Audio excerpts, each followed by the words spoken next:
बाजी की तरफ देखेंगे तो बहुत ज़्यादा और अच्छे ऑप्शंस हैं, विकल्प हैं। आप कैसे एक अलग कॉम्पिटिशन आपस में चला के रखते हैं? सॉरी, आपके बहुत सारे गेंदबाज हैं आपकी टीम के अंदर। जब आप सब इकट्ठे गेंदबाजी करते हैं और एक ऐसा अहम मुकाबला मैच खेलने को मिलता है तो आपस में भी क्या कभी कंपटीशन रहता है गेंदबाजों का? हाँ बिल्कुल, जिस तरह अब हमारे जिस तरह बॉलर्स हैं इनके साथ मैं पिछले 2 साल से खेल रहा हूँ, मैं, शाहीन, हसन भाई, और जिस तरह ये सपोर्ट करते हैं, जिस तरह हम अपने आपस में एक दूसरे से बातचीत करते हैं कि आज विकेट आज किस तरह बिहेव कर रहा है। अगर आपकी वेरिएशन अगर यहाँ पे पेज जोन से वेरिएशन के लिए अच्छा है तो वहाँ पे हम वेरिएशन ज़्यादा यूज़ करते हैं। तो एक दूसरे से जिस तरह बातचीत करते हैं उस तरह कॉन्फिडेंस मिलता है और एक सपोर्ट मिलती है।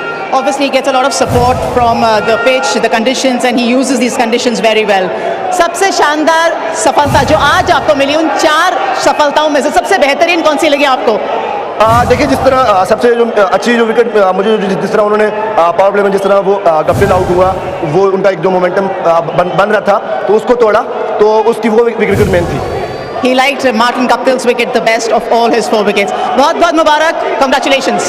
Thank you so much. एक चीज़ जरूर मेंशन करूंगा, जिस तरह फैमिली की दुआएं थी और जिस तरह लाहौर कलंदर की तरफ से उन्होंने जिस तरह मुझे सपोर्ट किया था और उनकी बदौलत आज इस जगह पे पहुंचा, और उनका थैंक यू करूंगा।